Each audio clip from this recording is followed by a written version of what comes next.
আজি এইটো মন্দিৰ অপেনিং হৈছে তাৰ কাৰণে মই অৰূপদী ডাঙৰীয়াক বহুত বহুত ধন্যবাদ জনাইছোঁ আৰু আগন্তুক দিনত মই ৰাইজৰ যাতে সেৱা কৰি থাকিব পাৰে তাৰ কাৰণে মই সদায় ভগৱানৰ তাত সদায় আশীৰ্বাদ বিচাৰিছে এইটো কৈ পেলাই মোৰ থেংক ইউ। ভক্তপ্ৰাণ ৰাইজৰ বাবে আপুনি মন্দিৰটো নিৰ্মাণ কৰি দিছে। এইটোতো অপেনিং হৈ গ'ল, আগন্তুক দিনৰ মই আকৌ ৰাইজৰ কাৰণে সেৱা কৰি থাকিম। মোৰ ফেমিলিৰ ফালৰ পৰা অন্তৰৰ পৰা মনোৰঞ্জন ব্ৰহ্ম ডাঙৰীয়া অতি আমাৰ মৰমৰ দাদা আৰু তেখেতৰ পৰিয়ালে সহযোগ কৰি পেলাই আজি যি দুধমা সমষ্টিৰ অন্তৰ্গত শ্বেৰভাংগুৰিত যে ইমান ডাঙৰ এখন মন্দিৰ ৰাইজক মানে উপহাৰ দিলে, মই আজি ইয়াতে উপস্থিত হৈ আৰু আজি উদ্বোধনীৰ সময়ত তেখেতৰ লগত সংগ দি মই নিজকে বহুত গৰ্ব অনুভৱ কৰিছোঁ আৰু বিচাৰোঁ যে ভগৱানে তেখেতক আৰু শক্তি দিয়ক। আগন্তুক দিনত বহুত কাম কৰিবলগীয়া আছে, আমি সকলোৱে মিলি যাতে ৰাইজৰ এনেকুৱা কিছুমান মানে নিডি বস্তু আমি যাতে পূৰণ কৰিব পাৰোঁ।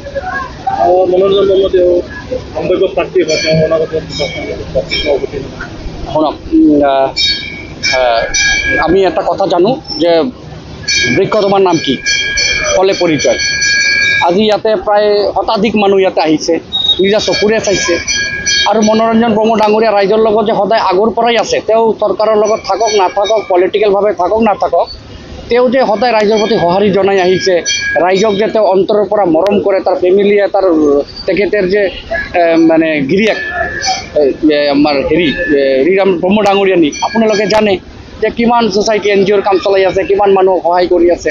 সেইমতে মই ভাবোঁ যে অহা দিনত আমাৰ মনোৰঞ্জন ব্ৰহ্ম ডাঙৰীয়া যি কাম তেখেতে কৰি আছে আৰু যি বৰ্তমানৰ যি মানচিত্ৰ দুধমা সমষ্টিৰ, তেখেতে যথেষ্ট সংখ্যক ভোট লৈ জয়যুক্ত হ'ব।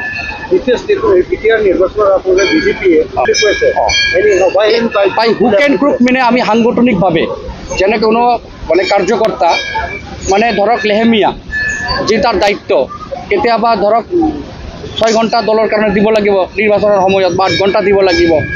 এতিয়া ধৰক কোনোবা কাৰ্যকৰ্তা যদি অলপ লেহেমীয়া কৰে তেনেহ'লে সেই কাৰ্যকৰ্তাক আৰু বুষ্টেড কৰি আৰু লাগিলে মেন পাৱাৰ পৰাই সাংগঠনিক ভেটি স্থিতি ষ্ট্ৰং কৰি আমি জয়যুক্ত হ'ম। এইটো